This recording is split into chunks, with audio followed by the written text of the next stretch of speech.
You said there's people in the audience that feel that way. You're actually going to see it on some of the websites that are going to follow this discussion, because some of the people who are here in the audience are very much opposed. They cover our events, but I insisted, because I believe in freedom of the press, that they be allowed to enter. No doubt, I know what their take's going to be on it, but we believe in freedom of the press. That's the way it should be. I believe that Israel and the Jewish people can win arguments in the marketplace of ideas. That's what Israel represents. It's an open democracy, and that's what we always practice. Sheldon, should Israel be prepared to trade land for peace?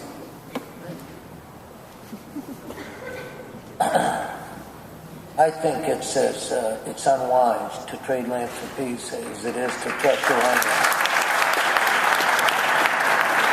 It's more unwise to trade land for peace from a people who are not a people.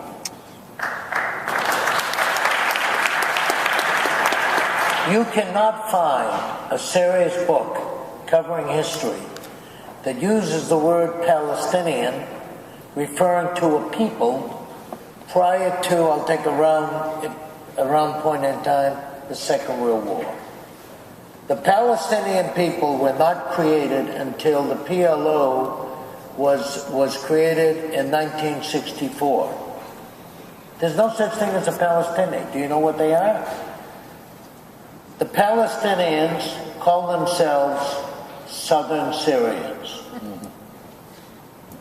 They're the Syrians that were left over from the district of Syria that was so named in the Ottoman Empire. When France was sent in by the League of Nations, and Britain was sent in by the League of Nations to break up those areas and to demarcate the borders, they put in Syria, the French put in Syria and Lebanon, and south of there, the Arabs that lived there, the Syrians, were left over because they lived in Palestine. I'm saying Palestine, it was south of Syria. So they call themselves Southern Syrians. Now, I was just given a book last night by a Joan Peters, who wrote a book that cut short my hope to commission a scholarly study about the Southern Syrians and who make up the Arabs. Mark Twain in the 1800s went from Jerusalem to Haifa, and he said he hardly saw anybody except goats and sheep and Bedouin. There's no such thing as a Palestinian people. They have fooled the world very successfully. I don't like Arafat. I don't like what he stood for. He stood for the destruction of the Jewish people. Give them a state by which they're going to say, oh, we're not going to be demilitarized, and compromise with them. Oh, here's a good compromise, somebody could say. You want to kill, you say to I can imagine a meeting between an Israeli Jew and the Muslims. Muslims, you want to kill 100% of the Jews. We don't want you to kill anybody, so let's compromise. We'll surrender half of the Jews so you could kill them, and then the other half of the Jews will stay alive, and both of us get a compromise. Can't get everything we want, but we get some of what we want. It's ridiculous. These people espouse the destruction of the Jewish people worldwide in the state of Israel. When they talk about the little Satan and the big Satan, this is not colloquy. This is not conjecture. This is, they really mean it. In their culture, in their religion, there's a big difference. Why do you say the men who become martyrs go to heaven and they meet up with 72 virgins? I can never figure out what the virgins did to deserve that.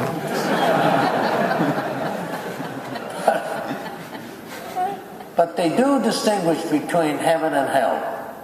Hell, to them, they really believe in it.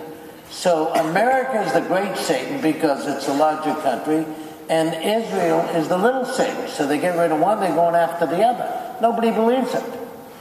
Nobody believes Hillel Cook, when he came to this country and tried to convince Roosevelt that millions of Jews were being gassed. Nobody believed him. So nobody believes that what they have in mind. So I think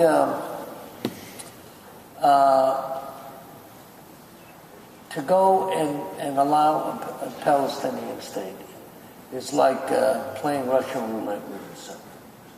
Because one day the bullet's going to come out and it's going to kill you.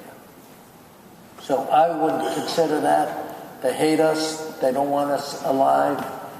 If they really wanted peace, somewhere, somehow, in the last 65 years, they would have moved 1 millimeter toward the Jewish demands. They're always saying, well, we want, you've got to show confidence building measure. That's a lot of baloney. Why don't they show confidence building measure?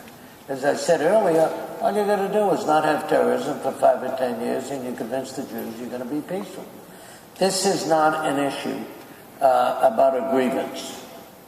Like the Japanese attacked Pearl Harbor because in the Second World War the United States cut off the flow of oil to Japan to punish them for attacking and taking over China. This is not a territorial issue. The Arabs have 500 times more land than Israel has. And by the way, the biblical Israel, or Palestine, was Israel plus Jordan. So I don't understand why we're listening to these guys and we feel compelled to talk about a two-state solution. For what? For your